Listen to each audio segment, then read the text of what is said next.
Okay, so I'm gonna take some time, talk about shot execution, how I like my shots to feel, um, and kind of how I train to make them feel that way, how to achieve that.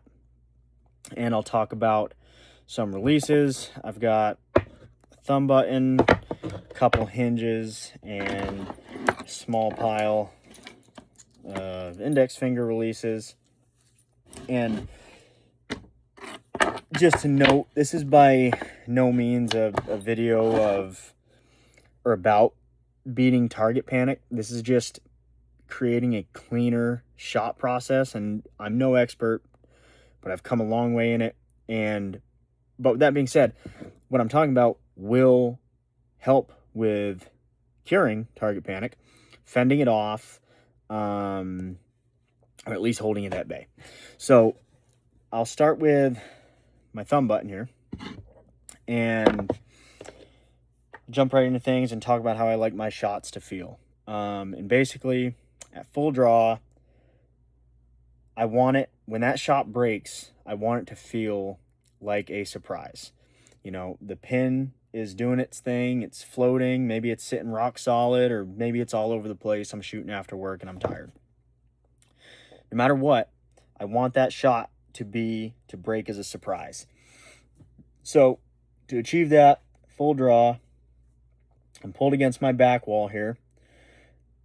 I wrap my thumb or finger around whatever trigger, and I'm slowly applying pressure until it breaks. And if it is that surprise that you're looking for, that you should be looking for, I think, you should have that follow through where your release hand finishes behind your ear, behind your head, kind of in line with your shoulder and elbow, like that. If you're hammering the trigger with anticipation or firing it as soon as the pin gets there, and there are some guys who can do that and they shoot great with it, and that's just a case of if it's not broke, don't fix it.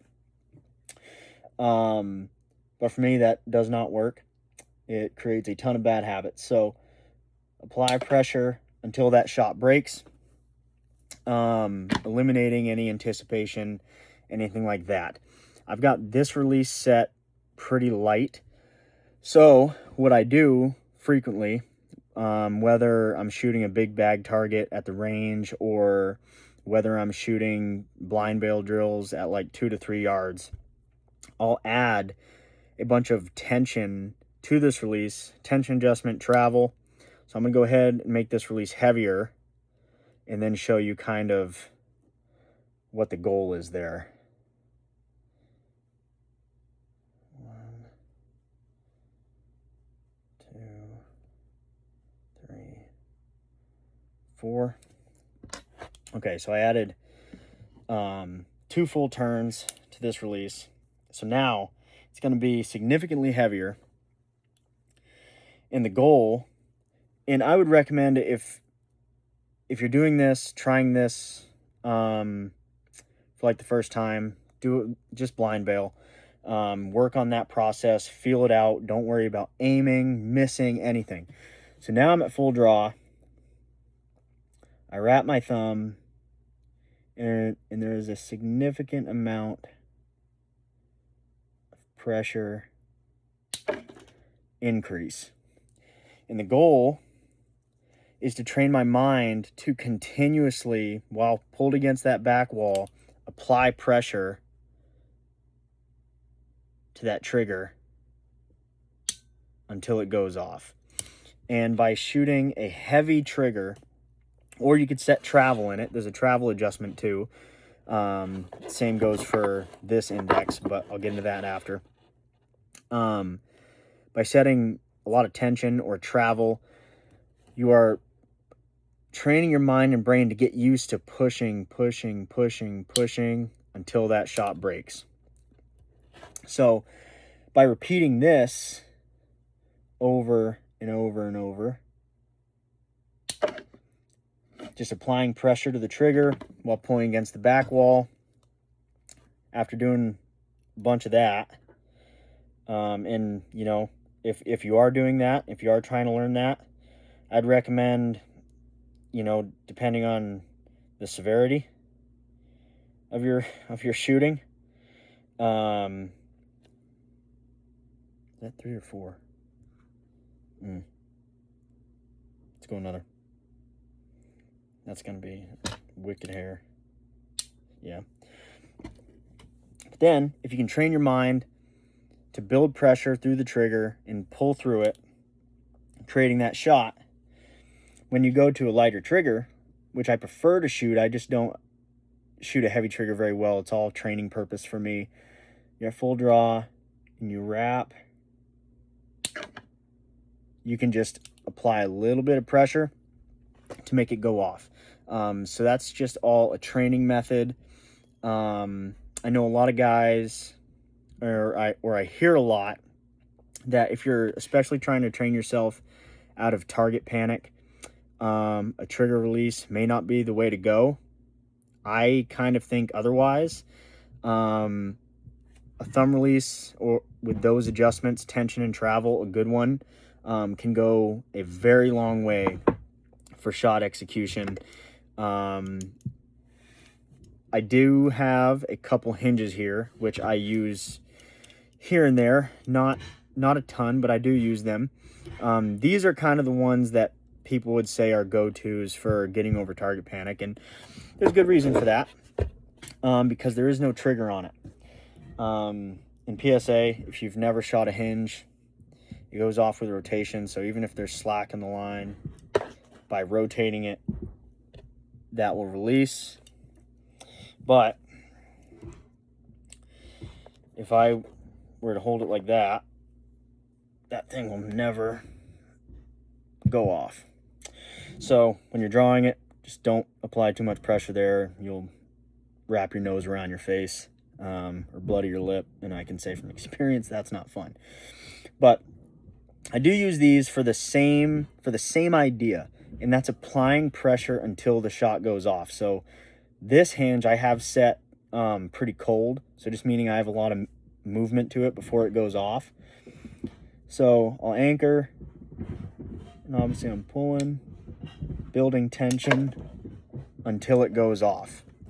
So mentally, I think this and shooting a lot of tension in a release or a travel in a trigger release can result in the same things. Hinges can be pretty stressful to learn, and sometimes comfort is a big factor too. This is my other hinge that I just have set a little lighter, but it's all the same idea till it goes off.